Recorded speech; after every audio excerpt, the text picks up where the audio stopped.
Saya ingin mengomentari satu tema yang menarik soal bagaimana bekerja menjadi pekerja media, pewarta. Profesi ini sudah saya tekuni puluhan tahun. Tentu saya akan bercerita pengalaman-pengalaman pribadi, pengalaman suka duka. Banyak sukanya, tapi dukanya juga penting saya ceritakan. Pengalaman duka itu saya akan bercerita, misalnya menunggu narasumber. Kita sudah janjian dengan narasumber dan itu juga sudah lama direncanakan dan kita harus menunggu berlama-lama, bisa berjam-jam. Bahkan pengalaman saya pernah satu harian menunggu narasumber dan kemudian dikontak, sorry minta maaf, saya tidak bisa datang karena saya ada keperluan lain. Saya pernah wawancara seorang anggota DPR. Dia yang buat janji dan saya menunggu di kantornya, dia tidak datang ke kantor itu satu harian penuh. Dan sore dia kontak, saya minta maaf saya kurang sehat, lain kali saja kita jadwal lagi, dan itu pun tidak dia jadwal lagi. Ini satu cerita yang menurut saya penting saya ceritakan untuk bagian dari pengalaman jurnalis, dan itulah dukanya dan di situ juga seninya. Pernah saya juga mewawancarai seorang pesohor dan sudah lama saya tunggu di satu tempat di mall bertepatan, dan pesohor ini yang bilang saya cari tempat dan tunggu di tempat itu dan silakan saja menikmati apa yang bisa dinikmati. Sampai kemudian narasumbernya juga tidak datang dan tidak merasa ada bebannya. Pengalaman-pengalaman ini sudah sering saya alami. Jadi kalau ada pernah teman mengeluh, saya punya pengalaman-pengalaman menunggu narasumber sungguh lama, berjam-jam, ya itu memang membuat kita merasa seperti tidak dihargai. Menjadwal ulang janji atau pertemuan wawancara jika memang narasumber merasa tidak tepat waktunya atau terburu-buru. Jadi kita lebih menghargai daripada dia yang buat janji atau sudah dijanjikan tapi dia tidak pernah datang. Tapi pengalaman-pengalaman yang sangat menyukakan dengan jurnalis, kita mudah aksesnya kemana-mana. Kita banyak kenal, ya menteri kita pernah wawancara, anggota DPR RI kita pernah wawancara, ya pejabat-pejabat publik, ya eselon 1, eselon 2 biasa kita hadapi wawancara empat mata. Dan tentu karena wartawan, seninya itu kan ketika wawancara empat mata itu, saya tidak terlalu misalnya ikut-ikut teman-teman, apalagi teman-teman jurnalis yang muda, dia akan berkumpul atau konferensi pers. Saya mencoba ingin menghindari konferensi pers.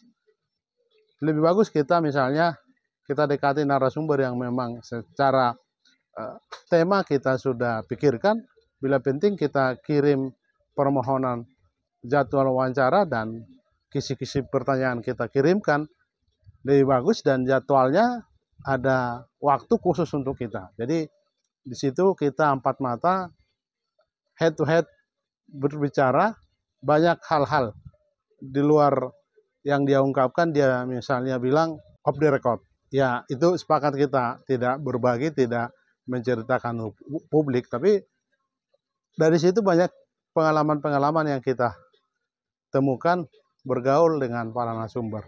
Narasumber ini menjadi sesuatu yang membuat kita banyak belajar. Tentu ada juga menjadi sahabat kita belakangan, bukan hanya karena pertemanan lewat jurnalis dengan narasumber, kita diundang di perhelatannya atau bahkan hal-hal pribadi keluarganya juga kita diundang, kita dianggap sahabatnya. Tetapi tidak sedikit hanya pertemuan itu tok, kita sudah tidak ada hubungan lagi, putus komunikasi, dan sepertinya ketika kita kontak lagi pun tidak direspon. Macam-macam pengalaman dengan narasumber. Tapi sebagai orang yang memilih jalan di pewarta, segmen apapun yang kita pilih, kita bisa eksis, kita bisa menikmati, kita bisa mengembangkan diri lewat bagaimana kita berrelasi dengan narasumber. Tentu dengan narasumber ini yang harus kita jaga hubungannya. Satu cara yang saya pelajari, kalau itu narasumber yang dekat dengan kita, paling tidak kita ingat momen-momen yang tepat, momen-momen yang membuat dia bahagia. Di hari ulang tahunnya kita ucapkan selamat ulang tahun, di acara-acara pernikahannya misalnya, acara pesta pernikahannya kita ingat dan kita sapa, dan ada hal-hal yang membuat kita dekat. Jadi tentu tidak pada semua kita bisa lakukan begitu. Ada orang tidak mau dibuat begitu, ada orang yang sangat bangga kalau diperhatikan begitu, dan pengalaman saya sebagai orang kemudian menerjukan diri menjadi penulis biografi, dari pertemanan begitu kita bisa meminta rekomendasinya, bahkan meminta narasumbernya untuk kita tuliskan pikiran gagasannya atau biografinya. Tidak sedikit yang setuju dan tidak sedikit yang memberi rekomendasi. Pengalaman ini membuat saya enak, dan suka duka jadi wartawan itu harus kita nikmati. Jadi pertemanan kita luas, kedekatan kita dengan akses kemana-mana mudah, dengan kita leluasa bergaul, dengan terbiasa kita dinamis, tidak mudah kita putus asa karena dikecewakan atau tidak dianggap berharga ketika misalnya janji wawancara kita ditunda. Itu biasa bagi kita.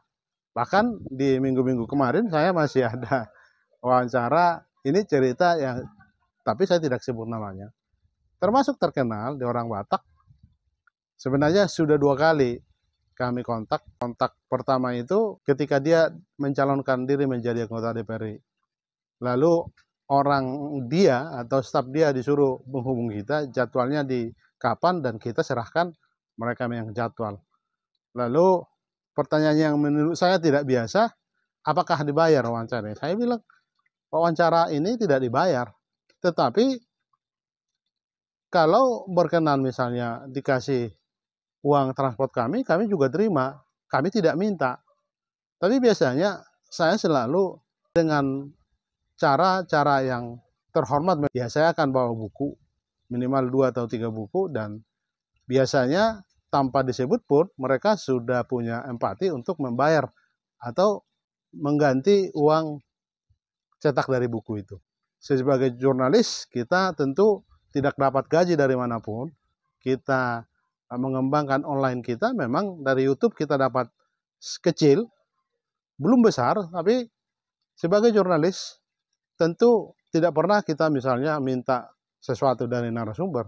Tapi kalau narasumber memberi karena ikhlas, bukan intervensi apa yang kita wawancarai atau mengarahkan apa yang harusnya kita tulis atau kita buat, ya kita tidak terima. Dan inilah suka dukanya. Dan cerita tadi, saya tidak akhiri cerita yang tadi, dan akhirnya karena itu tidak lagi mereka jawab, saya jawab, kalau berkenan dikasih tapi kami tidak minta begitu. Dan lucunya tidak diteruskan lagi jadwal itu, tapi kami tidak menyebutkan kenapa. Kemudian kami kontak kemudian di minggu-minggu lalu, dia setuju untuk bertemu di studio yang kami sudah tetapkan. Tapi tiba-tiba entah kenapa jadwal yang sudah dijadwalkan dia sendiri, kita kontak, kita WA berkali-kali, puluhan kali, tidak ada respon. Ini menurut saya manusia yang tidak punya empati, tidak punya naluri, dan menurut saya tidak layak menjadi narasumber. Dan kalau dia berkoar-koar misalnya di YouTube, kita tertawa saja. Karena dia tidak menghargai orang yang sudah berupaya untuk mengkontak, dan dia sendiri yang buat jadwal, dan tidak ada unsur paksaan di sana, tapi dia sendiri tidak menganggap orang lain itu layak dihormati. Saya kira itu penting untuk berbagi pada teman-teman jurnalis atau orang-orang yang bergiat di pewarta. Terima kasih.